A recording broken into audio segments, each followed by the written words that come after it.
வணக்கம் நேர்களே, ராஜ் நியூஸ் தொலைக்காட்சியின் விவாத நேரத்திற்கு உங்களை அன்புடன் வரவேற்பது தமிழரசி சிவகுமார். இன்றைய விவாதத்திற்கான தலைப்பை பார்க்கலாம். 2026 தேர்தலில் தாவேகா தலைமையில்தான் கூட்டணி, விஜய்தான் முதல்வர். பிஜேபி திமுகவோடு நேரடியாகவோ மறைமுகமாகவோ கூட்டணி இல்லை. அதிமுக கூட்டணிக்கும் கதவை மூடிய தாவேகா தலைவர் விஜய் திட்டம் என்ன?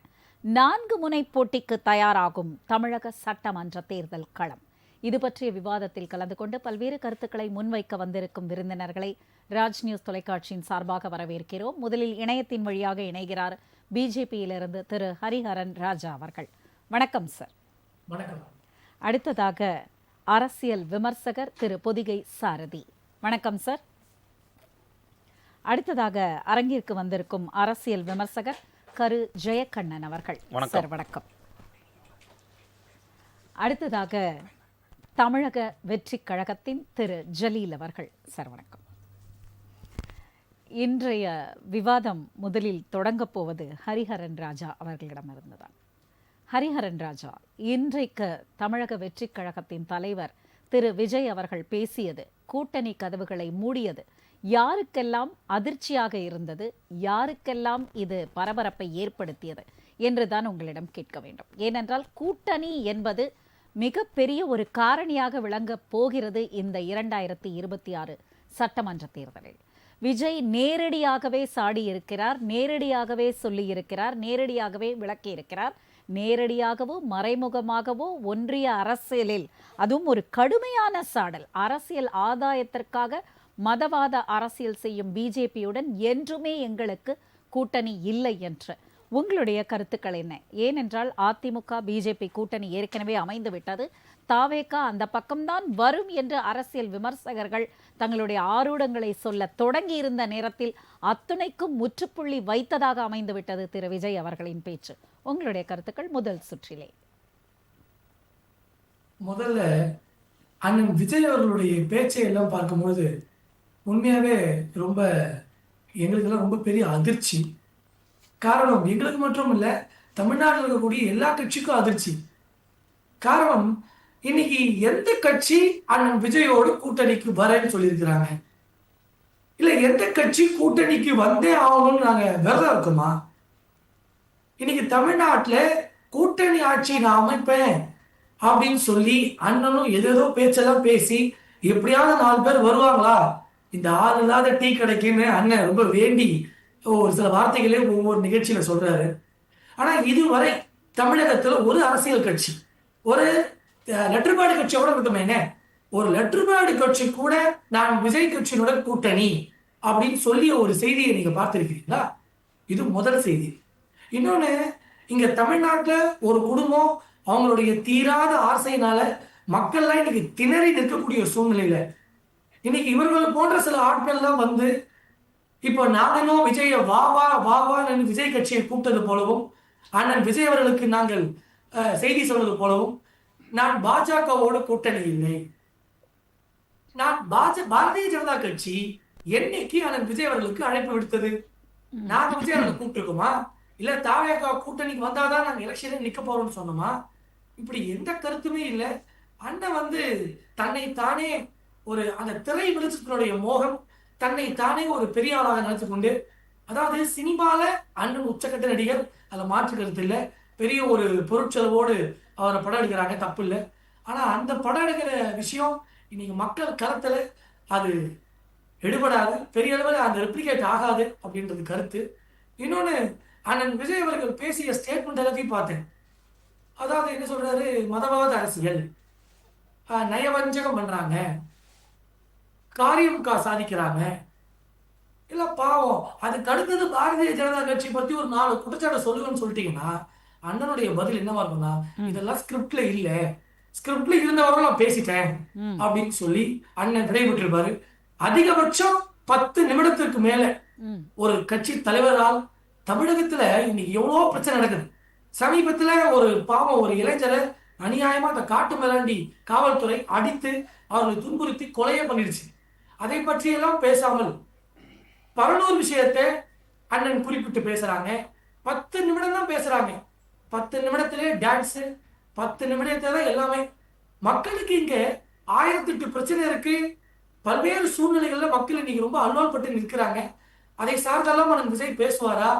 இந்த ஒரு இதுல வந்து இந்த ஜெண்டாவான்னு அந்த வரவேற்பாங்க பாருங்க. அதுபோல ஒவ்வொரு முறையும் ஒவ்வொரு பிரச்சனைக்கும் அண்ணன் விஜய் அவர்களை வரவேற்பதா இருக்கிறது. எது வந்தாலும் நீங்க வந்தீங்களான்னு சொன்ன உடனே விஷயமே முடிந்த பிறகு அங்க போய் அவர் பார்க்கக்கூடிய வேலைகள் நடக்கும். ஆனா அதிலையும் அதிசயத்தில் அதிசயம் அந்த தம்பி அஜித் அவர்கள் இறப்புக்கு உடனடியாக போய் அந்த வீட்டில் ஆறுதல் தெரிவிச்சிருக்கிறாரு. அது உள்ளபடியே பாரதிய ஜனதா கட்சி வரவேற்கிறது. இன்னொன்று மேடம், இங்க நாங்க வந்து பிரதான எதிரிகள் இங்க பெரிய சண்டையிட்டு கொண்டிருக்கிறோம். அதாவது திமுக நாங்கள் பத்த வச்சா நெருப்பா, நம்ம என்ன மெழுகுவத்தியா அப்படின்னு சொல்லிட்டு இருக்காங்க.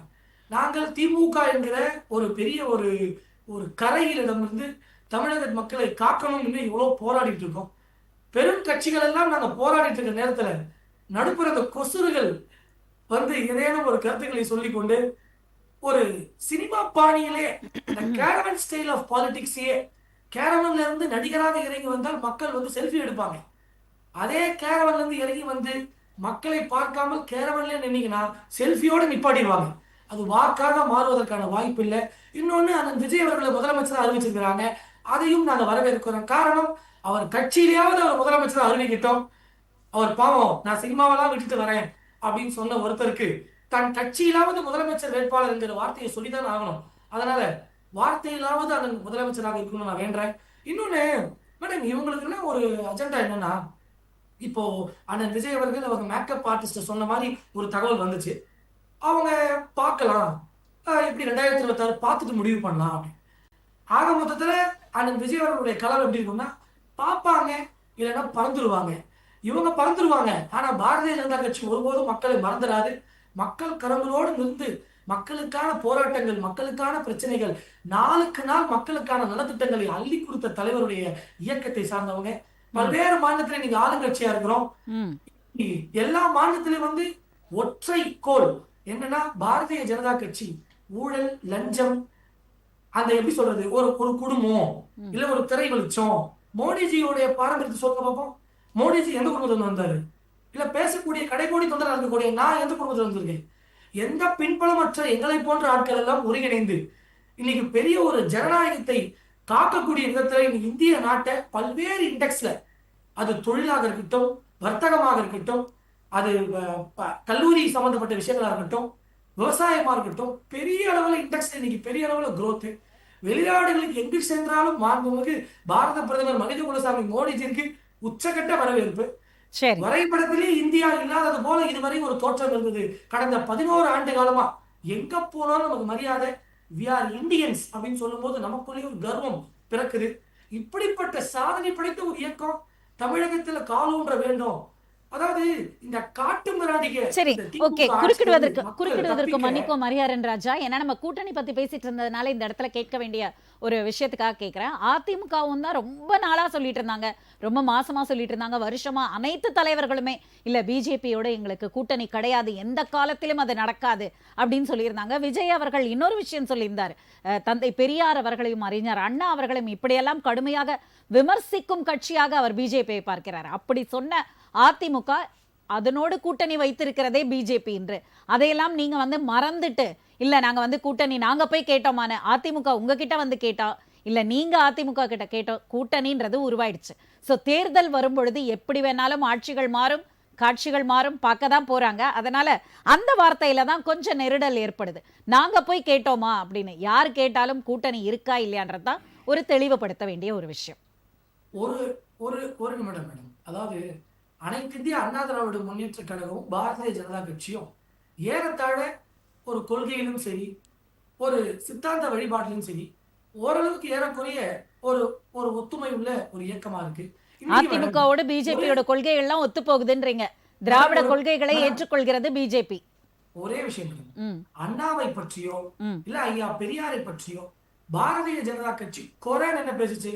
அவங்க என்ன இழிவுபடுத்திட்டோம்? அவங்க பேசிய கருத்துக்களையும் சொல்லுறோம். அது இன்றைய காலகட்டத்துல பெரிய அளவுல ஒரு தாக்கத்தை ஏற்படுத்துது. அதை இழிவுபடுத்தக்கூடிய விஷயமா அது தப்பு அப்படின்ற ஒரு பேச்சுக்குள்ள வருது. காரணம், பெரியார் ஐயா பேசியதையும் அண்ணா அவர்கள் பேசியதையும் தான் நாங்க பேசுறோமே தவிர புதிதாக எடுத்து தனி மனித தாக்குதலை மறைந்த தலைவர்களை செய்ய வேண்டிய அவசியம் பாரதிய ஜனதா கட்சிக்கு ஒருபோதும் கிடையாது. சரிங்க, தொடர்ந்து பேசலாம்.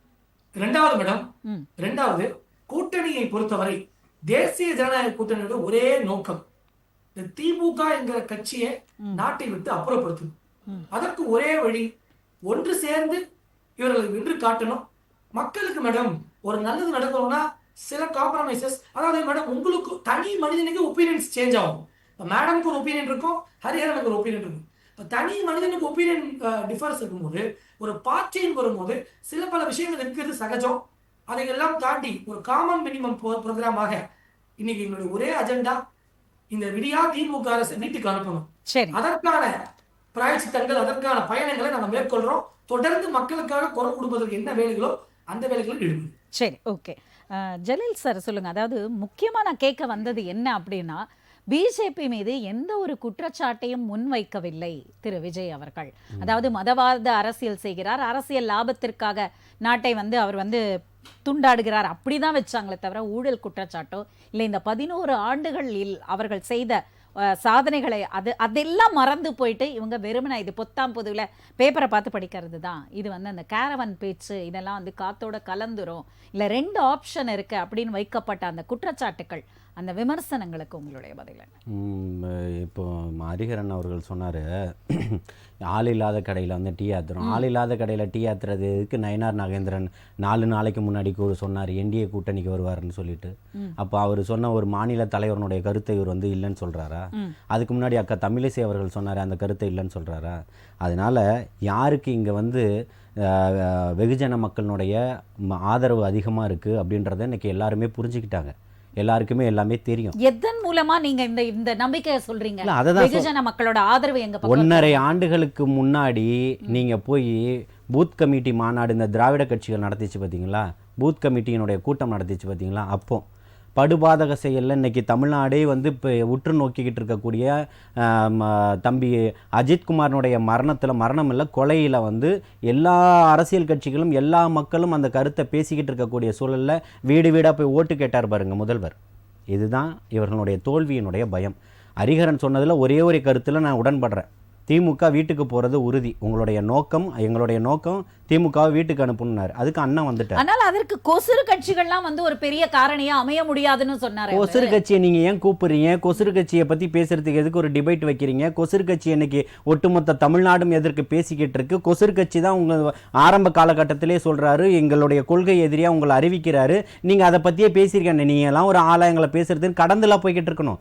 ஒட்டுமொத்த பேரும் இன்னைக்கு கொதிக்க வேண்டிய திமுகவோ அண்ணா திமுகவோ இருக்கக்கூடிய கட்சிகளோ திமுக கூட்டணியில் இருக்கக்கூடிய கட்சிகளோ தொடர்ச்சியாக இன்னைக்கு வசைபாடுவது தமிழக வெற்றி கழகத்தை மட்டும்தான். அதை தாண்டி இன்னைக்கு தமிழக வெற்றி கழகத்தை பேசினா மட்டும்தான் இன்னைக்கு யாராலையும் டைம் லைன்ல இருக்க முடியும். அது மட்டும்தான் இன்னைக்கு இருக்கக்கூடிய மீடியாக்கள் ஒட்டுமொத்தமா பிரேக்கிங் நியூஸ் வரைக்கும் போட்டுக்கிட்டு இருக்கிறது. தமிழக வெற்றி கழகத்தில் என்ன நடக்குது, தமிழக வெற்றி கழகத்தில் என்ன நடந்துகிட்டு இருக்கு, தலைவர் என்ன பண்ணாரு, பொதுச் செயலாளர் எங்க போனார், என்ன நலத்திட்டங்கள் கொடுத்தாரு, யாரை போய் பார்த்தாரு, எதற்காக இது நடந்துகிட்டு இருக்கு, இப்படின்ற விஷயங்கள் தான் தொடர்ச்சியா நடந்துகிட்டு இருக்குது. புரியுதுங்களா? இன்னைக்கு இவர் சொல்றாரு கேரவன் விட்ட வந்தா போவார். பிரதமர் மோடி இதே டி நகர்ல ரோட் ஷோ நடத்தினாரு. என்ன அப்படியே வாக்குகள் அள்ளி குவிச்சிட்டீங்களா? இன்னைக்கு நீங்க மைனாரிட்டி, அதை முதல்ல நீங்க புரிஞ்சுக்கணும். செல்வாக்கா இருந்த கட்சி இல்ல, நான் சொல்லியற கேட்டுக்கங்க. அதுதான் தம்பி இப்போ ஒன்று சொன்னாரு பாத்தீங்களா, இந்திய உலக வரைபடத்திலேயே இந்தியா இப்பதான் தெரியுதான். இதெல்லாம் அபத்தமா இல்லையா உங்களுக்கு சொல்றதுக்குன்னு கேட்கிறேன். இந்திய வரைபடத்திலேயே இன்னைக்கு இப்ப உலக வரைபடத்திலேயே இந்தியா இப்பதான் தெரியுதான். வி ஆர் இண்டியன்ஸ் சொல்றான். அப்ப இதுக்கு முன்னாடி என்ன சொல்லிட்டு இருந்தீங்க? இதைத்தான் சொல்றோம், பாசிசவாசிகளுடைய உணர்வுன்னு சொல்லிட்டு. புரியுதுங்களா? இந்த கொள்கையெல்லாம் இங்க எடுபடாதுன்னு சொல்றோம். இந்த மக்களையும் மண்ணையும் நேசிக்கக்கூடியவர்கள் இருக்காங்கன்னு சொல்றோம். இவர் சொல்றாரு இல்லையா, பெரியார் சொன்ன கொள்கை, பெரியார் சொன்ன அத்தனையுமே நீங்க போடுங்க, வாங்க உட்காருங்க பேசுவோம், தயாரா இருக்கேன் பேசுறதுக்கு. அந்த மாநாடு மேடையை விட்டு இறங்கினவுடனே ராஜேந்திர பாலாஜி என்ன சொன்னாரு? உங்க கருத்தை ஒத்துக்கல. உங்க கூட்டணி இன்னைக்கு அப்படிதான் இருக்கு. முதல்ல உங்க கூட்டணியை நீங்க பாருங்க. இங்க கொசுறு கட்சிகளை பத்தி நீங்க ஏன் கவலைப்பட்டுக்கிட்டு இருக்கிறீங்க? கொசுறு கட்சிகள் பேசினதுதான் இன்னைக்கு ஒட்டுமொத்த மீடியாக்களும் நேஷனல் மீடியாவும் பேசிக்கிட்டு இருக்குது. அதை ஒத்துக்கிறீங்களா நீங்க நெறியாளரா? ஒரு 10 மினிட்ஸ்க்கு மேல பேசுவதற்கான அஜெண்டாவோ எதுவுமே இல்ல. மக்களை என்ன பொதுக்கூட்டத்துல பேசிட்டாரா? பொதுக்கூட்டத்துல பேசிட்டாரா? தீர்மானங்கள் வாசிக்கிறாரு. தீர்மானம் எல்லாம் 3 மணி நேரத்துக்கு வாசிக்கணுமா? போட்ட 3 தீர்மானத்தையே உங்களால் தாங்க முடியல. இன்னைக்கு ஒட்டுமொத்தமாக பிரேக்கிங் நியூஸ் போட்டு எல்லா தொலைக்காட்சிகளும், இன்னைக்கு எந்த தொலைக்காட்சியில் தாவேகா தலைவர் பேசுனதை தாண்டி ஒரே ஒரு விவாதத்தை காட்டுங்க. அது எந்த தனியார் தொலைக்காட்சியாக வேணா இருக்கட்டும், இருக்கக்கூடிய ஒட்டுமொத்த யூடியூப் சேனல் வரைக்கும் இன்னைக்கு அதுதானே பண்ணிக்கிட்டு இருக்குது. இதுதாங்க இன்னைக்கு மீடியா, இதுதான் நியூஸ். இன்னைக்கு தமிழ்நாடு மக்கள் இன்னைக்கு இதை தான் எதிர்பார்க்குறாங்க. இன்னைக்கு தமிழக மக்கள் இன்னைக்கு என்ன எதிர்பார்க்குறாங்க, அந்த மனநிலையை பிரதிபலிக்கிறது தான் இன்னைக்கு ஊடகங்களுடைய வேலையா இருக்குது. அதை தான் ஊடகவியலாளர்கள் செஞ்சுக்கிட்டு இருக்கிறாங்க. அதுக்காக தான் தமிழக வெற்றி கழகம் இன்னைக்கு பேசும் பொருளா மாறி இருக்கு. மண்ணுக்கும் மக்களுக்கும் மிகப்பெரிய ஒரு மாற்றத்தை கொண்டு வரணும்னு நினைக்கிறாரு. 2026 இவரை போன்றவர்கள் தான் வரணும்னு நினைக்கிறாங்க. இவர் சொல்றாரு இல்லையா, இத்தனை ஆண்டுகள் திமுக பெரிய எதிரி, திமுக தான் உங்களை இங்க கொண்டு வந்து விதைச்சு தண்ணி ஊத்துனது. என்ன இன்னைக்கு நீங்க பேசுறீங்கல்ல, திமுக போல நேரடியாகவோ மறைமுகமாவோ, அதை நீங்க அந்த வார்த்தையை எல்லாம் கவனிக்கணும். திமுக அண்ணா திமுக போல இவர்கள் நேரடியா இவர்கள் மறைமுகமா எந்த கூட்டணியும் தமிழக வெற்றி கழகம் வைக்காதுன்னு சொல்லியிருக்கிறாரு. இதே போல சொல்லட்டும், எல்லாருமே கதறுன்னு கதறினாரு. இப்ப நீங்க சொன்னீங்களே, எடப்பாடியார் ஆகட்டும், எஸ்பி வேலுமணி ஆகட்டும், CV சண்முகம் ஆகட்டும், ராயபுரம் அண்ணன் ஜெயக்குமார் ஆகட்டும், எல்லாருமே கதறினாங்க. என்னது, இவங்களால தான் தோத்தோம், இவங்களால தான் எங்களுடைய வாக்கு வங்கி குறைஞ்சிச்சு, இனிமே இவங்க பக்கமே தலை வச்சு படுக்க மாட்டோம்னு 99 ஜூலை 6 வாழ் உரிமை மாநாடு நடந்தது தமிழ்நாடு முஸ்லிம் முன்னேற்ற கழகத்தினுடைய சார்பாக.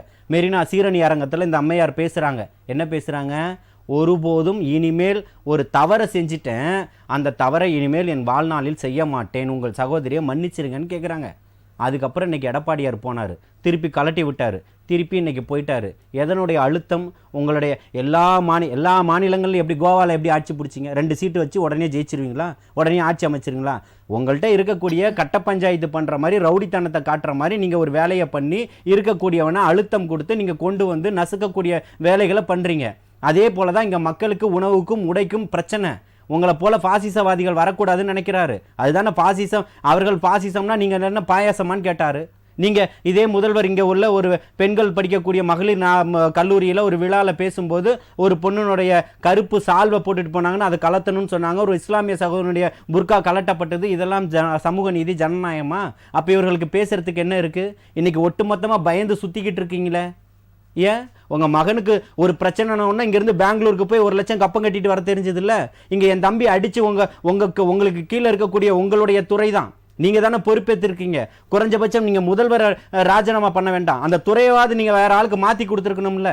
இத்தனை அதிகாரிகள் சொன்ன அதிகாரிகள் எல்லாத்தையும் மாத்துறீங்களே. அன்னைக்கு எடப்பாடியாரை பதவி விலகணும்னு சொன்னீங்களே, அதை சொன்னதுக்கு இன்னைக்கு உங்களுக்கு என்ன அருகதை இருக்குது? அன்னைக்கு கேட்டீங்கல்ல, பொள்ளாச்சி மாணவிகள் பிரச்சனை எப்போ நீங்கள் என்ன கேட்டீங்க? முதல்வர் பதவி விலகணும்னு சொன்னீங்க. தூத்துக்குடி துப்பாக்கி சூடு சம்பவம் நடக்கும்போது என்ன கேட்டீங்க? முதல்வர் பதவி விலகணும்னு சொன்னீங்க. அதுக்கப்புறம் இந்த ஃபெனிக்ஸ் ஜெயராஜ் விஷயத்தில் என்ன சொன்னீங்க? முதல்வர் பதவி விலகணும்னு சொன்னீங்க.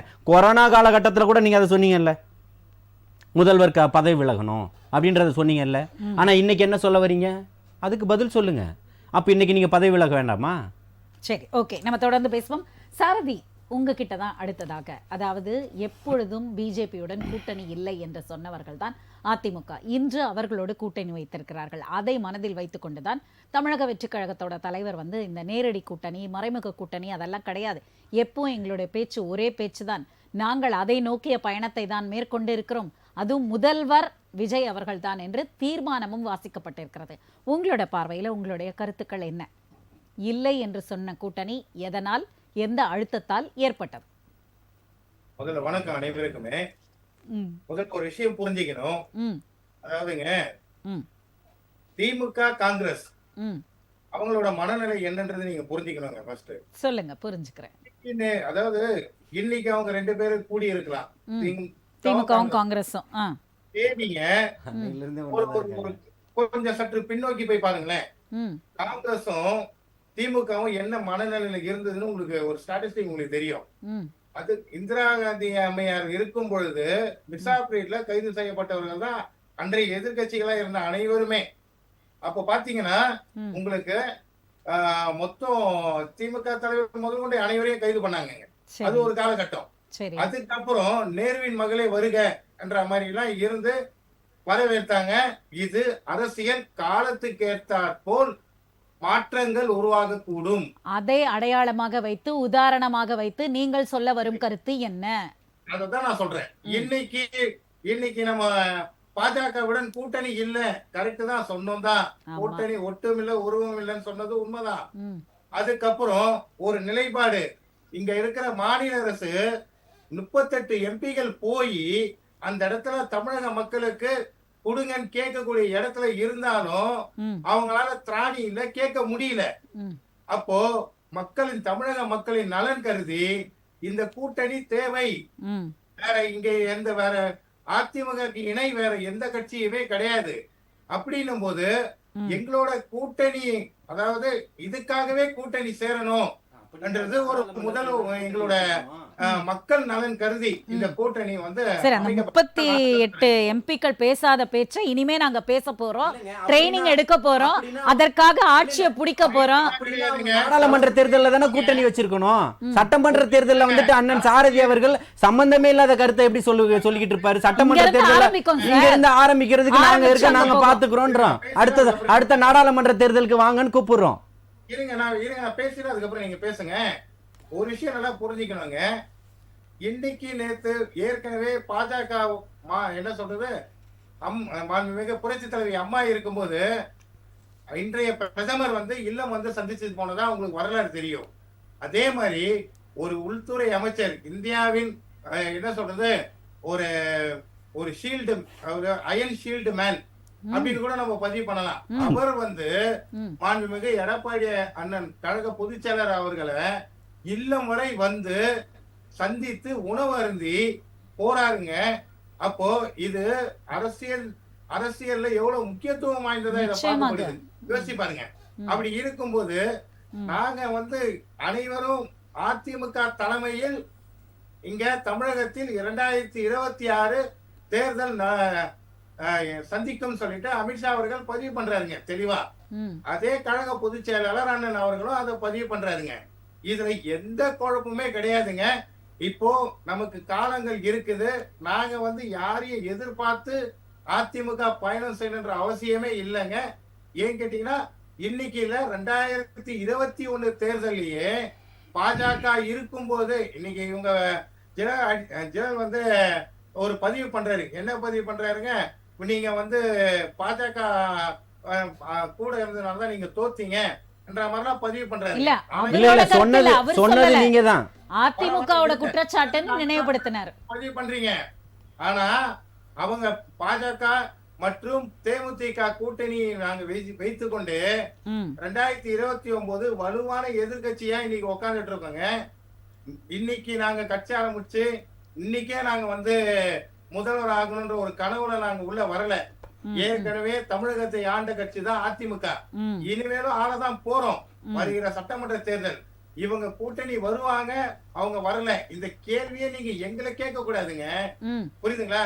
ஏன் கேட்டீங்கன்னா நாங்க யாரையுமே எதிர்பார்த்து இல்லைன்றமே. நாங்க தான் ஒரே ஒருத்தர் மட்டும்தான், பிஜேபியோட மட்டும்தான் கூட்டணி, மற்ற யாரோட இல்லையா? வந்தால் வரவு, எங்களை நம்பி வரவங்களுக்கு நல்ல எதிர்காலம் இருக்கும் சொல்றாரு. செலவுதான். நாங்க யாரையுமே வலுக்கட்டாயப்படுத்தி அழைக்கணுன்ற அவசியமே எங்களுக்கு கிடையாது. உங்களையும் யாரும் வலுக்கட்டாயப்படுத்தி அழைக்கவில்லை இல்லையா?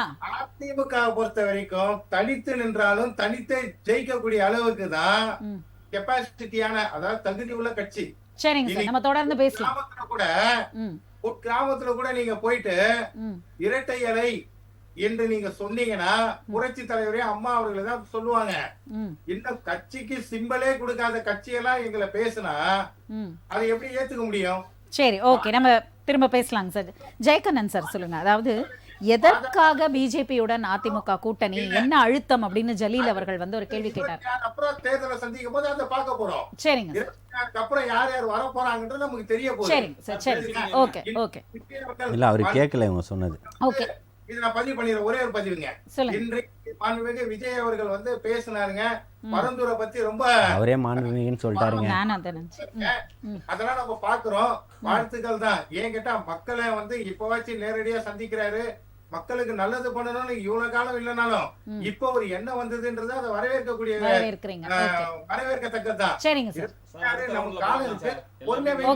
நன்றி சார், நன்றி சார். இப்ப அதாவது ஜலீல் அவர்கள் முக்கியமா ஒரு கேள்வி கேட்டார். என்ன அழுத்தத்தின் காரணமாக அதிமுக வந்து பிஜேபி பக்கம் சென்றது, ஏனென்றால் ஒட்டுமில்லை உறவும் இல்லை என்ற அவங்களோட டயலாக் எல்லாம் மேற்கோள் காட்டி அப்ப அவரே சொன்னார், உள்துறை அமைச்சர் வந்து வீடு வரைக்கும் வந்து ஒரு ஹாஸ்பிட்டாலிட்டி சாப்பிட்டுட்டுலாம் போனதுக்கப்புறம் ஒரு மரியாதையின் நிமித்தமாக தமிழக மக்களின் நலன் காப்பதற்காகத்தான் இந்த கூட்டணி. அதே நேரத்தில் பார்த்தீங்கன்னா விஜய் அவர்கள் சொன்ன ஒரு கருத்துக்களை இது பண்ணி, இன்று ஆரம்பித்த கட்சி நாளை முதல்வர் என்ற பகல் கனவெல்லாம் எங்களுக்கு வேண்டாம், அப்படியும் இன்னொரு மை போட்டு சொன்னாரு, வர்றவங்க வந்தா வரவு, வரலனா செலவு.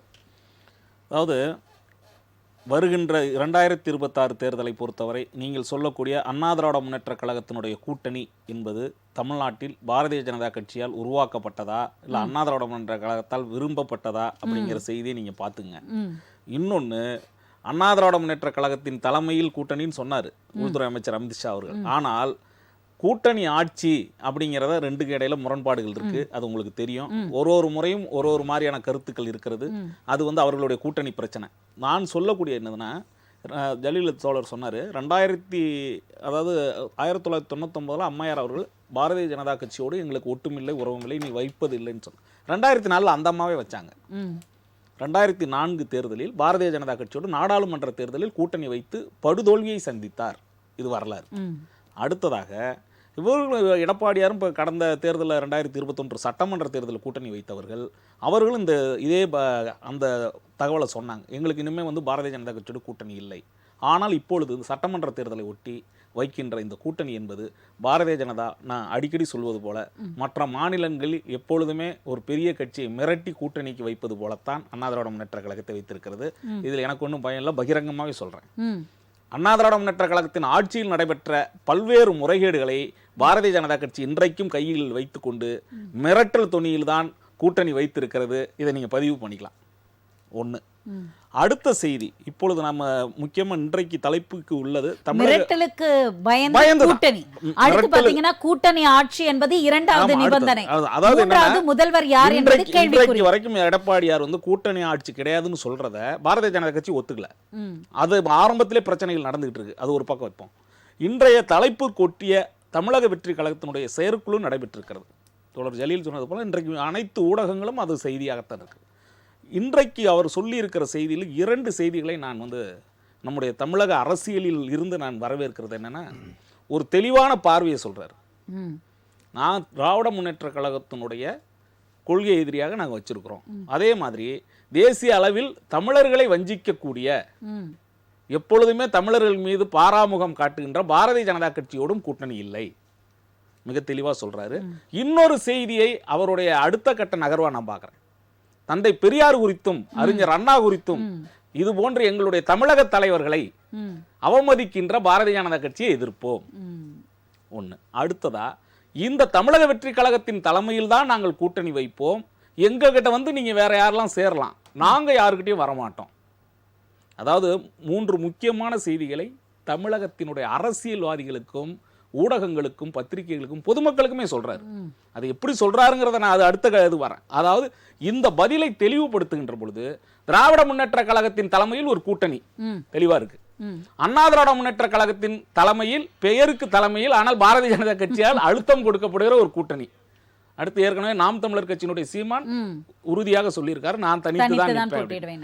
இந்த இடத்துல இது 4வது முனை இப்பொழுது உருவாகிறது. விஜய் அவர்களுடைய அந்த நகர்வு என்பது தமிழக அரசியலில் பேசுபொருளாக இருக்கிறது. அவர் ஒருவேளை பாரதிய ஜனதா கட்சிக்கு கூட்டணிக்கு அண்ணா திராவிட முன்னேற்ற கழகத்திற்கு போவாரா என்ற $1 மில்லியன் கேள்வி இருந்தது. அதற்கு முற்றுப்புள்ளி வைத்திருக்கிறார். சரி, ஜெயக்கண்ணன் சார், உங்களிடமிருந்து தான் திரும்ப இந்த சுற்று தொடங்குது. ஏனென்றால் மிகப்பெரிய கேள்வியாக இருந்ததற்கு ஒரு முற்றுப்புள்ளி வைக்கப்பட்டிருக்கிறது. இன்றைய தமிழக வெற்றி கழகத்த தலைவரோட ஒரு பேச்சு அப்படின்னு சொல்லியிருக்கீங்க. இந்த முற்றுப்புள்ளி என்பது யாருக்கு வைக்கப்பட்டது? இல்லை, அந்த முற்றுப்புள்ளினா கூட இதுதான் தொடக்கம். எப்படிங்கிற சொல்கிறேன்னா, உங்களுக்கு திரு விஜய் அவர்களை பொறுத்தவரை இருக்கின்ற ஒரு 10 மாதத்துக்கு வந்து இன்னும் வந்து அதற்கான மர்மத்தை தொடர்ச்சியாக அவர் வந்து நீட்டிச்சுக்கிட்டே போகல. நான் தான் கூட்டணி, இந்த என்னுடைய கட்சியினுடைய தலைமையில் தான் கூட்டணி வரும். அடுத்து வந்து பார்த்தீங்கன்னா கட்சியின் சார்பாக முதல்வர் வேட்பாளர். இது வந்து நான் என்ன சொல்கிறேன்னா, எப்படி பார்க்குறேன்னா, முதல்ல ஒரு தெளிவான பார்வையோடு போகிறாங்க. எனக்கு 1000 விமர்சனங்கள் இருக்கிறது, அது தனி. ஆனால் ஒரு கட்சி என்று வந்ததுக்கு பிறகு ஒரு எதிரியை வந்து நான் என்ன சொல்கிறேன், உங்களுக்கு மாநிலத்தில் இது எதிரி, மத்தியில் இன்னார் எதிரி அப்படிங்கிற செய்தியை சொன்னதுக்கு பிறகு என்னுடைய கூட்டணி இதுதான் அப்படிங்கிறத தெரிவிப்பதில் முதல் வெற்றி அடைந்திருப்பதா நான் நினைக்கிறேன். அடுத்ததா, அரசியல் குறித்து அவர் பேசுகின்ற கருத்துக்களில் பரந்தூர் விமான நிலையத்தை குறித்து பேசிய அந்த செய்தியை வரவேற்கிறேன். ஏன்னா இதுவரைக்கும் எந்த கட்சிகளும் மிக தெளிவாக அது குறித்த ஒரு தகவலை சொல்லலை. தேவைப்பட்டால் முதலமைச்சரை தலைமைச் செயலகத்தில் சென்று சந்திக்கிறேன் அப்படிங்கிற சொல்கிற செய்தி நான் என்ன சொல்கிறேன், அவர் விரும்பினாலும் விரும்பாட்டியும் மக்கள் வந்து ஏற்றுக்கிட்டாலும் ஏற்றுக்கலான்னு இன்றைக்கு ஒரு கட்சியினுடைய தலைவர். இன்னொன்று, செல்கின்ற இடங்களில் அவருடைய சினிமா கவர்ச்சியோ இல்ல ஆளுமையோ கூட்டம் கூடுகிறது. சரி, இத நீங்க ஒரு பிளஸ்ஸா சொல்றீங்க. ஆனா ஹரிஹரன் ராஜா சொல்லும்பொழுது நான் சொல்லி அது ஒரு மைனஸா தான அதற்கான சொன்னாரு. பதிலா தான் நான் சொல்றேன். அதாவது என்னன்னா, இன்றைக்கு பொறுத்தவரை நான் ஏற்கனவே பல நிகழ்வுகளில் சொல்கிறேன், அண்ணா திராவிட முன்னேற்ற கழகமா இருந்தாலும் திராவிட முன்னேற்ற கழகமா இருந்தாலும் இன்றைக்கு கூட்டத்தை கூட்ட வேண்டியதற்கு அவர்களே செலவு செய்ய வேண்டிய சூழலில் தான் இருக்கிறார்கள். நான் ஏற்கனவே பல நிகழ்ச்சிகளில் சொல்லியிருக்கிறேன், அண்ணன் சீமான் வருகின்ற கூட்டத்திற்கு கூட்டம் தானே வருகிறது, அண்ணன் திருமாவளவன் வருகின்ற கூட்டத்திற்கு தானே வரும். அப்படி நடிகர் விஜய் வருகின்ற தமிழக வெற்றி கழகத்தின் தலைவர் வருகின்ற கூட்டத்திற்கு வருகிறது. ஒன்று. இன்னொரு செய்தி நான் என்ன சொல்றேன்னா, தமிழக வெற்றி கழகத்தின் கொள்கைகள் குறித்தும் அவருடைய அரசியல் நிலைப்பாடு குறித்தும் எனக்கு விமர்சனங்கள் உண்டு. அவர் சொல்லுகின்ற வருகின்ற 2026 தேர்தலில் நான் வெற்றி பெற்று ஆட்சி அமைப்பேன் என்பது அதீத நம்பிக்கை என்கிறேன். தோழர் ஜலீலை நான் குறைத்து மதிப்பிடுவதாக இல்லை. ஒரு அரசியல் கட்சி என்பது நீங்கள் ஆரம்பித்தவுடன் நீங்கள் செல்கின்ற பாதையை தெளிவுபடுத்தி இருக்கிறீர்கள், மக்கள் அதற்கான முடிவை எடுப்பார்கள். ஆனாலும் கூட நாங்கள் தான் ஆளும் கட்சியாக வருவோம், எங்களுடைய தலைமையில் தான் நீங்கள் எல்லாம் சேர வேண்டும் என்கின்ற அந்த ஆதிக்க எண்ணங்கள் தவறு என்கிறேன். என்னை பொறுத்தவரை திராவிட முன்னேற்ற கழகத்திற்கு இருந்து நீங்க அங்கிருந்து கட்சிகளை நம்பிக்கை உங்களுக்கு பிடிக்கலன்னு நான் சொல்ல, அது அரசியலுக்கு உங்களுக்கு அதற்கு புறம்பானதுன்னு நான் சொல்ல வரேன். நீங்கள் மக்கள் பணியாற்றியதற்கு பிறகுதான் அந்த நிலைக்கு வர முடியும். மக்கள் உங்களோடு தான் சொல்றாங்க இல்லையா, திராவிட முன்னேற்ற கழகத்தை அகற்றிடுவேன். திராவிட முன்னேற்ற கழகத்தின் வரலாறு தெரியுமா? நடிகர் விஜயருடைய தந்தை கிட்ட போய் கேட்டா சொல்லுவார், திரு எஸ் சந்திரசேகரன் கேட்டா மிக தெளிவாக சொல்லுவார். அரசியல் என்பதை மிக பாடமாக எடுத்து நடத்தியவர்கள் திராவிட முன்னேற்ற கழகம். அரசியலில் 1952 தேர்தலில் போட்டியிடவில்லை, அப்பொழுது மக்கள் இயக்கமாக இருக்கிறது. 1957 தேர்தலில் முதலில் போட்டியிட்ட போது 15 தொகுதிகள், 1962 தேர்தலில் போட்டியிட்ட போது 50 தொகுதிகள், 1967 ஆட்சியை பிடிக்கிறார்கள். கூட்டணி அமைத்து தான் ஆட்சியை பிடிக்கிறார்கள். அப்பொழுது கூட அண்ணா அவர் தேர்தலில் நின்றது நாடாளுமன்ற தேர்தலுக்கு நின்றார். அப்ப ஆட்சியை பிடிக்கணுங்கிற எண்ணத்துக்கு அவங்க வரல, இந்த மக்களை சந்தித்து இந்த மக்களின் முடிவினால் ஆட்சிக்கு வந்தவர் திராவிட முன்னேற்ற கழகம். அண்ணா திராவிட முன்னேற்ற கழகம் குறைத்து சொல்லிவிட முடியாது. 1972 எம்ஜிஆர் அவர்கள் கட்சியை விட்டு நீக்கப்பட்ட போது அந்த 73 தேர்தலிலே உங்களுக்கு திண்டுக்கல் இடைத்தேர்தலை சந்தித்தவர். அதன் பிறகு 1977 வரை அரசியல் களமாடி மக்களிடம் நம்பிக்கை பெற்று அதன் பிறகு ஆட்சி பொறுப்பேற்றவர். இப்படி நீங்க அரசியலை பின்னோக்கி பார்த்தீர்கள் என்றால் மக்கள் இயக்கமாக வளர்ந்த பிறகுதான் நீங்கள் ஆட்சியை பிடிக்க முடியும். நடிகர் விஜய்க்கு நான் பகிரங்கமாக எச்சரிக்கை விடுக்கிறேன், இந்த போக்கு நான் ஆளுகின்ற அடுத்து முதலமைச்சராக வருவேன் என்று சொல்லுகிறது மக்களுக்கு வெறுப்பை உண்டாக்குகிறது. நம்பிக்கையை கொடுக்காதுன்னு நினைக்கிறீங்களா? கண்டிப்பாக கிடையாது. இந்த அரசியலை என்னை பொறுத்தவரை அரசியல் எந்த இயக்கத்திலாவது நீ பணிபுரிந்தீர்களா? எந்த இயக்கத்திலாவது உங்களுக்கு என்று ஏதோ அரசியல் அனுபவம் உண்டா? தமிழ்நாட்டு அரசியலை பற்றி உங்களுக்கு என்ன தெரியும்? நீங்கள் சிறு குழந்தை. உங்களுடைய கட்சியில் இருக்கிறவர்கள் மிக மிக என்ன சொல்றீங்க, இளம்தாரிகள். அவர்கள் அரசியல் குறித்து தெரியாது. இதையெல்லாம் சொல்லுகின்ற அரசியல் விமர்சகர்கள் நீங்கள் புறக்கணிக்கிறீர்கள். அண்ணன் ஜலீல் போற என்னோட தோழர், அவர் நான் சொல்ற அரசியல் குறித்து அவருடைய பார்வை வேறு. நான் சொல்லுகின்ற செய்தி, விஜய்க்கு என்ன தெரியும்? நீ நடிகர் விஜயாக என்ன செய்திருக்கிறாய்? சொல்றேன் சார், தமிழ் திரையுலகில்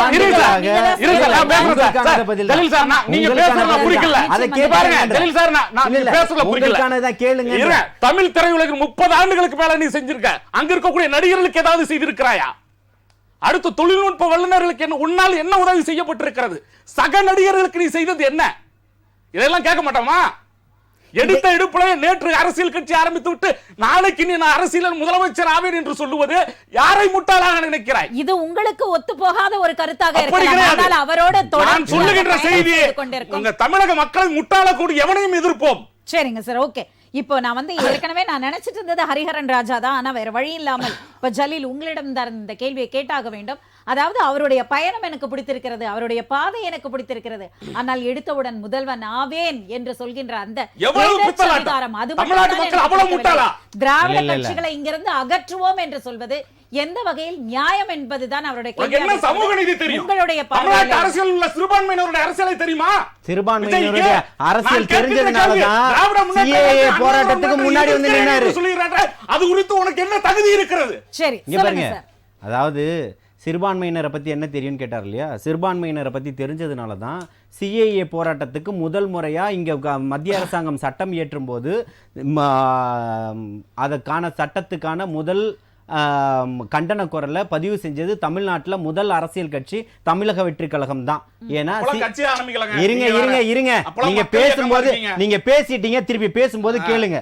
சிஏஏ போராட்டத்தினுடைய தமிழ்நாட்டில் சென்னையினுடைய ஒருங்கிணைப்பாளர் என்ற முறையில் சொல்றேன். இதே இப்போ நீங்க சொல்றீங்கல்ல, அதே திராவிட கட்சியினுடைய இன்றைக்கு இருக்கக்கூடிய முதல்வர் என்னை சந்திச்சு பேசணும்னு சொல்லி சிஏஏ போராட்டத்துக்கு அதுக்கப்புறம் தான் வந்தார். 27 நாட்கள் போராட்டம் கடந்ததுக்கு அப்புறம் வந்தார். புரியுதுங்களா? அதனால சிஏஏ போராட்டத்தினுடைய பார்வை முதல் நாள்ல அதுக்கு முன்னாடி தொடங்கும் போதுலேருந்து எனக்கு தெரியும்.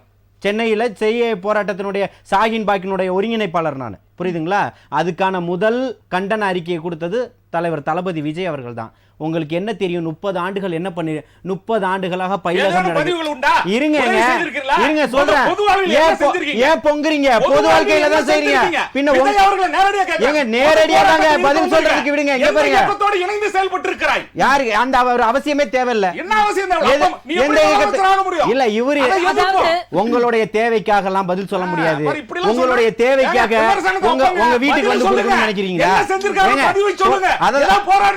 அததாங்க சொல்ல கேளுங்க. சரி, அவருக்கு நேரத்தை கொடுங்க. அவர் என்ன சொல்றாரு? நீங்க கேட்ட கேள்வியே திருப்பி உங்களுக்கு மட்டும் தான் நேரம் நினைக்கிறீங்களா? உங்களுக்கு மட்டும் தான் நேரம் நினைக்கிறீங்களா? இல்ல உங்களுக்கான பதில சொல்றதையே கொதிக்கிறீங்க. சொல்லுங்க சார், சொல்லுங்க. இங்க பாருங்க, கேள்வி கேட்டாச்சுன்னா அதுக்கான பதில் தரணும். அவர் கொதிக்கிறதுக்கு பொங்குதுன்னா தனிப்பட்ட முறையில இன்டர்வியூ எடுங்க. சொல்லுங்க. பொது வாழ்க்கையில பயிலகம் நடத்திட்டு இருக்கிறாரு. 30 ஆண்டுகளா மக்கள் இயக்கம் நடத்திட்டு இருக்கிறாரு. என்ன இருக்கக்கூடியவங்களுக்கு உணவு திட்டம் போட்டுக்கிட்டு இருக்கிறாரு. புரியுதுங்களா? பசியில்லா விலையில்லா உணவகங்கள் நடத்திக்கிட்டு இருக்கிறாரு. முட்டைப்பால் திட்டம், ரொட்டின்னு சொல்லிட்டு குழந்தைகளுக்கு ஊட்டச்சத்து உணவுகளை கொடுத்துக்கிட்டு இருக்கிறாரு. 2006 ஈழத்தமிழர்கள் பிரச்சனைகளுக்காக இறங்கி போராட்டம் பண்ணியிருக்கிறாரு. சுனாமி காலகட்டத்திலே இறங்கி வேலை செஞ்சிருக்கிறாரு. மழை வெள்ளங்கள் பாதிக்கப்படும் போது அங்கங்க மக்களுக்கு கொண்டு போய் உதவிகளை செஞ்சுக்கிட்டு இருக்கிறாரு. எத்தனையோ நலிந்த கலைஞர்களுக்கு உதவி செஞ்ச சொல்லும் போதெல்லாம், அவர் உதவி செய்யும் போதெல்லாம் இவர் வீட்டு கதவை தட்டி, நான் இன்னைக்கு இங்க போய் இவருக்கு உதவி செய்யறேன். இப்ப நீங்க சொல்ற பதில் இவருக்கு மட்டுமல்ல, இல்ல ஒட்டுமொத்த தமிழ்நாட்டுக்கு எல்லாத்துக்கும் சேர்த்து தான் சொல்றேன். எல்லாத்துக்கும் இங்க பாருங்க, நான் சொன்னது எங்கேயோ தேவலோகத்துல இருந்து எடுத்துட்டு வந்து ஸ்கிரிப்ட் எழுதி கொடுக்கல. நீங்க நெட்ல தட்டினீங்கன்னா மொத்தமும் வரும். இன்னைக்கு உள்ளது இல்ல, 2025 வருஷத்துக்கு முன்னாடி என்ன பண்ணாருன்றது வரைக்கும் இருக்கு. புரியுதுங்களா? இன்னைக்கு புதுசா கொண்டு போய் எல்லாத்தையும் சேர்த்துற முடியாது. அது அன்னைக்கு பத்திரிகை செய்திகள் வந்திருக்கு. இன்னைக்கு சொல்லக்கூடிய இலங்கையில பிரச்சனை நடக்கும்போது அங்க இருக்கு எத்தனை மூட்டை அரிசிகள் கொடுத்தாரு, எத்தனை டன்னு கொடுத்தாருன்றதுக்கு வரலாறுகள் இருக்கு, பதிவுகள் இருக்கு. இன்னைக்கு நீங்க குரலை உயர்த்தி பேசிட்டதுனால எல்லாம் தெரியாமலாம் போயிட போறதில்ல. என்ன அரசியல் தெரியும்னு கேட்கிறாரு. எல்லா அரசியலும் தெரியும். உங்களுக்கு என்ன தெரியுமோ அது அவருக்கும் தெரியும். புரியுதுங்களா? நீங்க பேசுறதுக்கு விஜய் கூட யார் இருக்கா? எல்லாருமே இருக்கும். நீங்க இருக்கக்கூடிய அத்தனை பேரும் புதுசா ஏதோ ஒரு ஃபெர்டிலிட்டி சென்டர்ல கொடுத்து எல்லாம் தாயே இல்லாம கருமுட்டையில இருந்து கொண்டு வந்த குஞ்சுகளை விட்டு கட்சி நடத்திட்டு இருக்கிறான்னு நினைக்கிறாரா? இங்க இருக்கக்கூடிய கோடிக்கணக்கான பேரும் ஏதோ ஒரு அரசியல் கட்சியில பயணம் செஞ்சுக்கிட்டு இருந்தவங்க தான். புரியுதுங்களா? இப்ப என்ன பத்தி பேசும்போது கேட்கிறாரு, 25 ஆண்டுகள் இந்த சமூகத்துக்காக 99 இருந்து பொது வாழ்க்கையில இருக்கிறேன். சமூக செயற்பாட்டாளர் கூட்டு இயக்கம்னு வச்சிருக்கிறோம். தமிழகத்தில் நடந்த அத்தனை போராட்டங்களையும் பங்கெடுத்திருக்கிறேன். என்னோட எல்லா தோழமை கட்சிகளும், கம்யூனிஸ்ட்ல இருந்து தமிழக வாழ்வுரிமை கட்சியில இருந்து விடுதலை சிறுத்தைகள் இருந்து அத்தனை இடதுசாரிகள் கட்சிகளும் பங்கெடுத்திருக்குது. திமுக இந்த பக்கம் ஆளுங்கட்சியா இருக்கும்போது, அண்ணா திமுக ஆளுங்கட்சியா இருக்கும்போது திமுகவும் பங்கெடுத்திருக்கு. இதே வள்ளுவர் கோட்டத்தில் என் மீது எத்தனை சமூக செயற்பாட்டாளர் கூட்டு இயக்கத்தின் சார்பாக வழக்குகள் போடப்பட்டுன்றது பதிவுகள் இருக்கு. இதை போல என்னை போன்ற எத்தனையோ ஆயிரக்கணக்கான பேர் இன்னைக்கு அங்க இருக்காங்க. உங்களுக்கு பதில் சொல்றதுக்கு நீங்க சொல்றீங்களா என்ன பார்வை இருக்கு, என்ன பார்வை இருக்குன்றதெல்லாம் அது அதீத நம்பிக்கைன்ற நம்பிக்கை உள்ளவன் தான் தலைவனா வர முடியும். அந்த நான் சொல்லிடுறேன், நம்பிக்கை உள்ளவன் தான். இருங்க நான் பேசி முடிச்சவனா உங்களுக்கு நேரம் கொடுப்பேன். நீங்க அதீத நம்பிக்கை உள்ளவர் தான் தலைவராக இருக்க முடியும். அதீத நம்பிக்கையோட தான் தலைவரா வந்திருக்கான். மாற்றத்தை வேணும்னு சொல்லக்கூடியதா மக்கள் நிக்கிறாங்க. மக்கள் பக்கம் தான் நிக்கிறாரு. மக்களுக்கு தான் தேவை இன்னைக்கு. புரியுதுங்களா? இவர் சொன்னார்ல இன்னைக்கு பொதிகை சாரதி பிரதர் சொன்னார் பாருங்க, அங்க வந்து வீட்டுல டிஃபன் சாப்பிட்டுட்டு போனாருன்னு. அதுக்கு அவர் வெக்கப்படணும். மோடியா அந்த லேடியா பாத்துருவோமான்னு கேட்டது இந்த அம்மா தான். இரும்பு மங்கைன்னு சொல்லக்கூடிய அவர்களுடைய புரட்சி தலைவி தான். ரெட்டலைன்னு சொன்னா எம்ஜிஆர் ஜெயலலிதான்னு சொன்னார். அதுல மாற்று கருத்து இல்லை. எடப்பாடியாரோ இவரையே போய் சொன்னா தெரிஞ்சிருமா? தெரியாது. இன்னைக்கு தாமரை மலர்ந்து இலைய மறைச்சிக்கிட்டு இருக்குன்னு சொல்றோம். புரியுதுங்களா? இலைய மூழ்கடிச்சுக்கிட்டு இருக்கு தண்ணிக்குள்ளன்னு சொல்றோம். அதுக்குள்ள இருந்து அவர் முதல் வெளியில வரணும். உங்களுக்கு புரியாத பார்வை சகோதரருக்கு இருந்தா, விமர்சகர்னா உங்களுக்கு விமர்சகம் பண்றது தெரியும்னா எங்களுக்கு பதில் எதிர்கருத்து கொடுக்கறதுக்கு எங்களுக்கு தெரியும். சரிங்க சார். அதாவது அவர் சொல்றாரு 30 ஆண்டுகளாக இதெல்லாம் செஞ்சோம். நான் என்ன சொல்றேன், என்னென்ன செஞ்சீங்கன்னு பதிவா போடுங்க. அது ஒண்ணு. இல்ல இருக்கு பதிவு. இருங்க சார். நடிகர் விஜயை பொறுத்த வரைக்கும் சினிமா துறைக்கு வந்ததுக்கு பிறகு ஒரு 5-6 திரைப்படங்கள் வந்து அவங்க தந்தையே எடுத்தது தான். அதாவது சீந்துவாருக்கு ஆள் இல்லைன்னு சொல்லுவோம் இல்லையா? அது அவர்களுடைய இல்ல, அது நான் சொல்லி உங்களுக்கு என்ன முடிச்சேன். பிரச்சனை? நான் சொல்லி முடிச்சேன். பிரச்சனை இல்ல. இருங்க, யாரு இருங்க. பணம் போட்டு எடுத்தா என்ன சினிமா பிரச்சனை? பயணத்தை நான் சொல்லத்தான் ஆகணும். நான் அப்ப கேட்கிறேன். நீங்களே பணம் போட்டு அடுத்ததாக எடுத்துக்கணும் போயிட்டு. செந்தூர பாண்டியன் ஒரு படத்தில் நடிச்சதுக்கு பிறகு விஜயகாந்தை என்னுடைய அண்ணன், அதாவது விஜயகாந்தோடைய தம்பின்னு சொல்லுவார். அடுத்து ரஜினிகாந்தோடைய ரசிகன்னுவார். பின்னாடி நடந்ததெல்லாம் வரலாறு தெரியும். விஜயகாந்த் உடல்நிலை சரியில்லாம போய் பார்த்தது கிடையாது. அடுத்து ரஜினியை வந்து எதிரியா நான் வந்து ரஜினிக்கு சூப்பர் ஸ்டாருக்கே நான் தான் போட்டின்னு சொன்னவர்.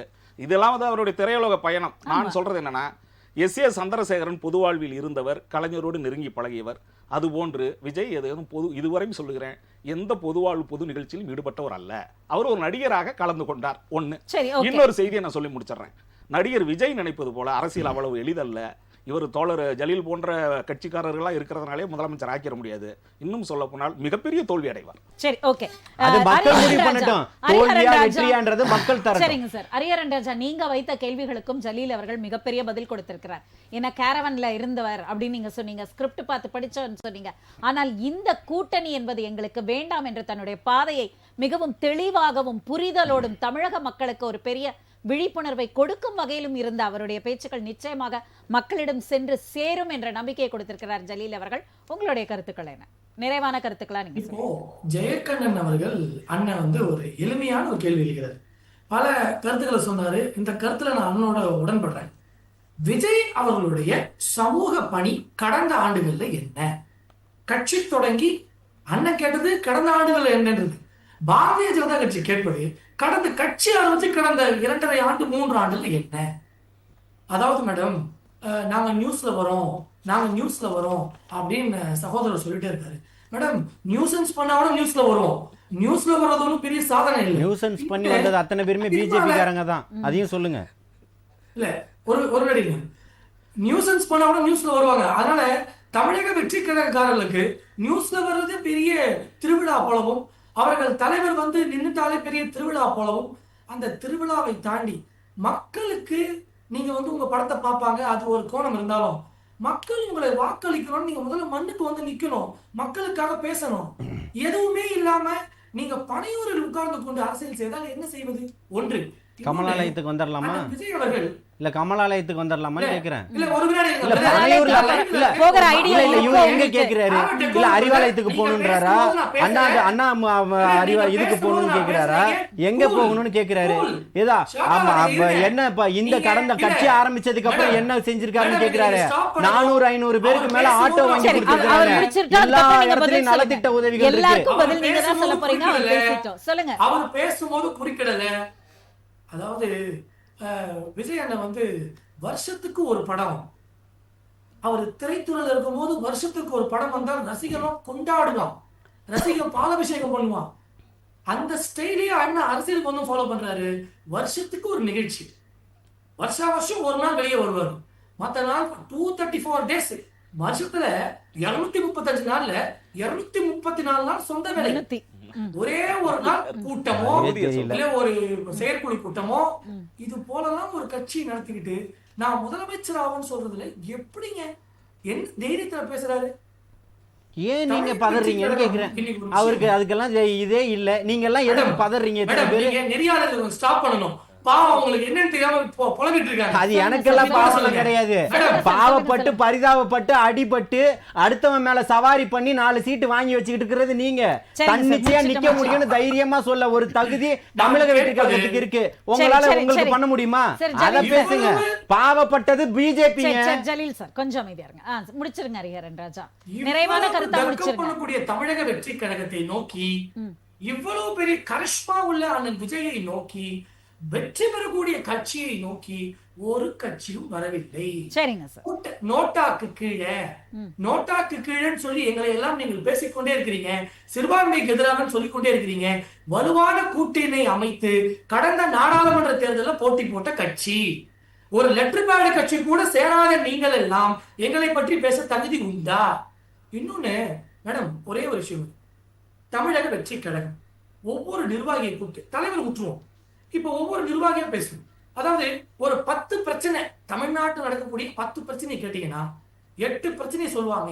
9வது பிரச்சனை தலைவரே எனக்கு ஒரு பிரச்சனையா இருக்காரு, எங்கேயுமே வரமாட்டாரு, இதுவரைக்கும் ஒரு பிஸ்கெட் பேக்கெட் கூட வாங்கி கொடுத்தது இல்ல. திடீர்னு வந்து புரட்சி எழுச்சின்னு சொன்னா பப்ளிக் எங்களை பார்த்து சிரிக்கிறாங்க அப்படின்னு தொண்டர்கள் எல்லாம் நீங்க இவரை தனியா கூப்பிட்டு வீட்டுல வர கூப்பிட்டு எழுப்பி சொல்லிட்டு போயிட்டாங்க.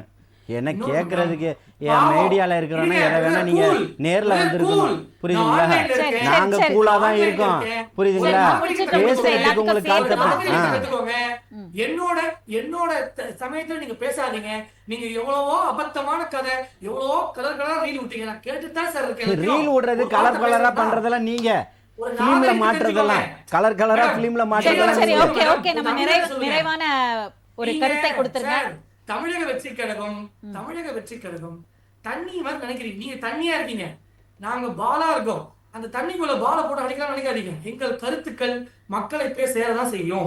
இன்னொன்னு, தமிழக வெற்றி கழகம் ஒரு வினாடி மேடம், தமிழக வெற்றி கழகம் எல்லாத்தையும் விட்டுருவோம் மேடம். அவர் பழசு பண்ணல, நாங்க பழசெல்லாம் இழுக்கல.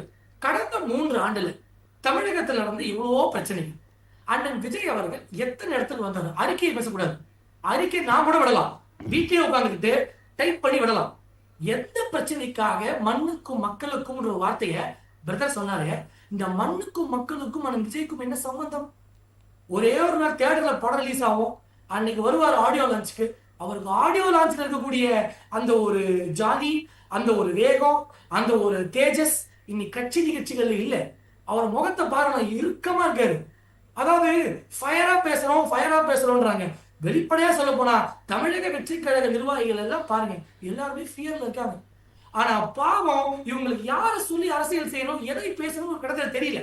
இப்போ அண்ணன் இன்னொரு அரசியல் பேசுகிறார் அண்ணன் ஜெய சம்திங், அவர் கேட்டாரு ரொம்ப எளிமையான கேள்வி. அவர் ஒரு பாமரனா கேட்கிறாரு, இதுவரை என்னையா பண்ணிருக்குதா?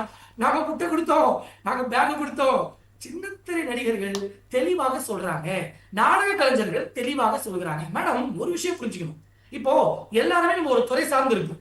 இப்ப அண்ணன் சொல்றாரு, ஜல்லீர் அண்ணன் சொல்றாரு, நான் ஒருங்கிணைப்பாளர் இருந்திருக்கேன், பல போராட்டங்களை பங்கேற்றிருக்கேன். சரி, ஹரிஹரன் ராஜா, ஒரு வரியில் திரு விஜய் அவர்களுடைய பேச்சை பற்றிய உங்களுடைய கருத்து, நிறைவான கருத்து ஒரு வரியில். அண்ணன் விஜய் அவர்களுடைய கருத்து, ஸ்கிரிப்ட் கொடுக்கப்பட்டது, அந்த ஸ்கிரிப்ட் தெளிவாக டெலிவர் செய்யப்பட்டது. இதுல சோகம் என்னன்னா, அதனால கால் காசு கூட பிரயோஜனம் இல்லை. அண்ணன் அவர்கள் ஸ்கிரிப்டை பேசி சிரிப்பலை ஏற்படுத்தாமல், புரட்சியை கூட பேப்பர் பார்த்து படிக்கக்கூடிய ஒரு தலைவரா இல்லாமல், நன்றி, கொஞ்சம் உட்கார்ந்து, மேடம் கொஞ்சம் இருங்க, கொஞ்சம் உட்கார்ந்து ஒரு டேட்டா பார்க்க சொல்லுங்க, மக்கள் சார்ந்த பிரச்சனைகள் என்னன்னு பார்க்க சொல்லுங்க, களத்தை புரிந்து கொண்டு அண்ணன் மைக்கு பிடிச்சி பேசணும்னு அன்போட கேட்டுக்கிறேன். ஸ்கிரிப்டை நம்பி ஒரு ஆட்சி பண்ண முடியாது. ஆல்ரெடி இந்த துண்டு சீட்டுக்காரங்க நம்ம தள்ள துண்டு போட்டது போதும். இவங்களும் மீண்டும் துண்டு சீட்டை பார்த்து புரட்சிகரமான பேச்சுக்களை பேசி ஊர் மக்களை ஏமாற்ற வேண்டாம். தமிழர்கள் உங்கள் திரைப்படத்திற்கு கை தட்டுவார்கள், விசிலடிப்பார்கள். நீங்கள் தேர்தலில் நின்றால் கை கூப்பி நிற்பார்கள் நினைக்காதீங்க, அவர்கள் கையை தூக்கி விடுவார்கள். இந்த முறை யார் எவ்வளவு கிளவராக வேலை செய்தாலும் இம்முறை பிளவருடைய ஆட்சி, அதுல மக்கள் ரொம்ப கிளவரா இருக்காங்கன்றது தெரியும். நன்றி. பொதிகை சாரதி அவர்களே, உங்களுடைய நிறைவான கருத்து ஒரு வரியில். எப்படிங்க ஒரு வரி இல்ல? இவ்வளவு நேரம் பேச விட்டு எனக்கு நேரம் தர மாட்டேங்கிறீங்க. ஒரு அரை மணி நேரம் பரவாயில்ல, நான் கொடுக்குற நேரத்தை நான் உபயோகப்படுத்திக்கிறேன். ஜெயகாந்தன் அவர்கள் அருமையா பதிவு பண்ணாரு. திராவிடம் எப்படி வரலாறு, அது கூடயே பின்னி பிணைந்து வந்ததுதான்.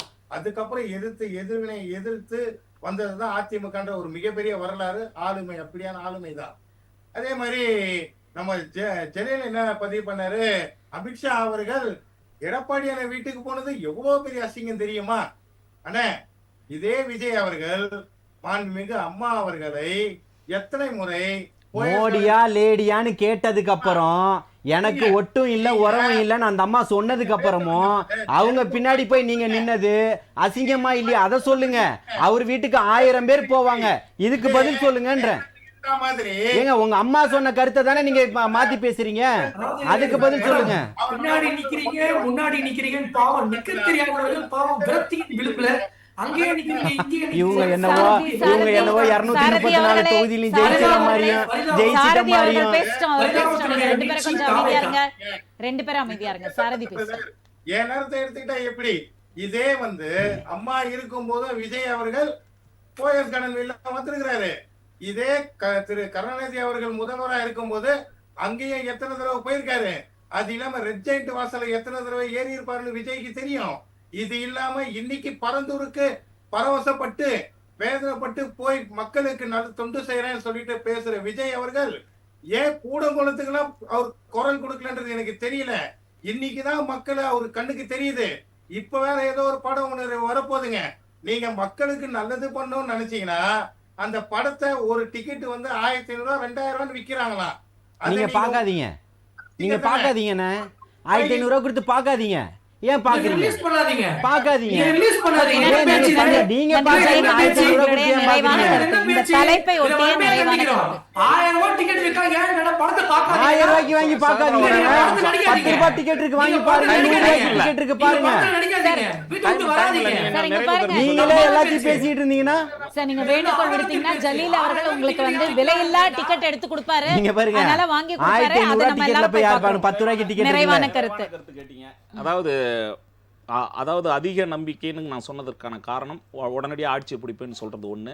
இன்னொன்று, அவருடைய திரைப்பயணத்தை சொல்லும் போது நீங்கள் அதை முட்டுக்கட்ட அவரும் சொன்னார். நான் திரைப்பயணத்தை சொன்னதுக்கு என்ன, வெற்றி பெறதுக்கு அதுக்குவே 5-6 வருஷம் ஆச்சு. அந்த அடிப்படையில் சொல்கிறேன். அது மாதிரி நான் என்ன சொல்கிறேன்னா, மக்கள் பணி ஆற்றி அதன் பிறகு மக்களுடைய நம்பிக்கையை பெற்று வரலாம். அதற்கு பிறகு மக்களுடைய முடிவு ஒரு பக்கம் இருக்கட்டும். இன்னொரு செய்தி என்னென்னா, நீங்கள் வந்து உங்களுடைய ஆட்சி தான் தனியாக வரும் அந்த அளவுக்கு நம்பிக்கை இருக்கும்போது 234 தொகுதியிலையும் தனியாக நிற்கலாம். ஒன்று, அது ஒரு நான் ஆலோசனையாக சொல்கிறேன். அடுத்து, விடுதலை சிறுத்தைகளையோ கம்யூனிஸ்டுகளையோ காங்கிரஸையோ திராவிட முன்னேற்ற கழகத்தில் இருந்து உங்கள் பக்கம் இழுக்க வேண்டிய அவசியத்தின் அற்ப வேலைகளை செய்ய வேண்டாம். நன்றி சார், நன்றி. இன்றைய என்கிட்ட கேட்கவே இல்லை. அத்தனை பேருக்கு நன்றி சொல்வதற்கு முன்னதாக ஜலீல் அவர்கள் தன்னுடைய நிறைவான கருத்தை பதிவு செய்வார். அதாவது சகோதரர்கிட்ட தாவேக்கா வந்து ஆலோசனை கேட்கல, எப்படி கூட்டணி அமைக்கணும். மக்கள் இல்ல விமர்சகர். இல்ல அதான் சொல்றேன். உங்களோட நிறைவான கருத்தை சொல்லிட்டீங்க, என்னோட கருத்தை சொல்ல விடுங்க. உங்களுக்கு நீங்க வந்து இப்ப சொல்றீங்க பாத்தீங்களா, அவரு 5 பணம் போட்டாரு, அவங்க அப்பா எடுத்தாருன்னு. அப்படின்னா நீங்க யாராவது போய் இப்ப காசு போட்டு படம் எடுத்திருக்கணும். என்ன இப்போ ஹரிஹரன் கேட்டாரு, எவ்வளோ பேருக்கு என்ன பண்ணீங்க இந்த ஒரு வருஷத்தில் சொல்லுங்கன்னு. இந்த 1.5 ஆண்டுகளில் மட்டும் கிட்டத்தட்ட 400க்கும் மேற்பட்ட 500 பேருக்கு சொந்தமாக ஆட்டோ வாங்கி கொடுத்துருக்குறாங்க. இப்போது இந்த மாதம், அதை கடந்த மாதம் நம்ம ராயபுரத்துலேயும் பனையூர்லேயும் சைதாப்பேட்டையிலையும் மட்டும் கிட்டத்தட்ட 75 பேருக்கு ஆட்டோ சொந்தமாக வாங்கி கொடுக்கப்பட்டிருக்குது. புரியுதுங்களா? நலத்திட்ட உதவிகள் எல்லா இடத்துலையுமே பண்ணிக்கிட்டு இருக்கிறோம். இவர் கேட்குறாருல, என்ன வாங்கி கொடுத்தீங்க? யாரும் பிஸ்கட், இவர் வீட்டில் தூங்கிட்டு இருந்தவரை தட்டி எழுப்பி, எனக்கு ஹரிஹரன் யாரும் பிஸ்கட் வாங்கி தரல, எங்கள் தலைவர்கிட்ட வந்து கேட்டு வாங்கி கொடுங்கன்னு சொன்னாராம்மா. இதெல்லாம் சும்மா அபத்தமானது. இதுக்காக பேசக்கூடியவர்களுக்கெல்லாம் பதில் சொல்ல வேண்டியதில்லை. அதே மாதிரி எதுக்காக போனார்? தங்கை அனிதா மரணத்துக்கு போனார், தூத்துக்குடி பிரச்சனைக்கு போனார். தூத்துக்குடி பிரச்சனைக்கு பிஜேபியினுடைய நிலைப்பாடு என்ன சொல்லுங்க பார்ப்போம். அன்னைக்கு பிஜேபி செத்தவங்களுக்காக இல்ல, சுட்டவங்க பக்கம் தான் நின்றுகிட்டு இருந்தீங்க. என்ன அதெல்லாம் சொல்லணும். இல்ல கள்ளக்குறிச்சிக்கு போனாரு, எல்லா இடத்துலயுமே போய்கிட்டு தான் இருக்கிறாரு. 2026 மக்களுடைய ஆதரவோடு பேராதரவோடு மகத்தான வெற்றி பெறுவார், முதலமைச்சரா வருவார், மாற்றம் இல்லை. இன்றைய விவாதத்தில் கலந்து கொண்ட அத்தனை பேருக்கும் மீண்டும் ஒரு முறை என்னுடைய நன்றிகளை தெரிவித்துக் கொள்கிறேன். நேயர்களே, மீண்டும் அடுத்த நிகழ்ச்சியில் சந்திக்கும் வரை நன்றி கூறி விடைபெறுவது தமிழரசி சிவகுமார்.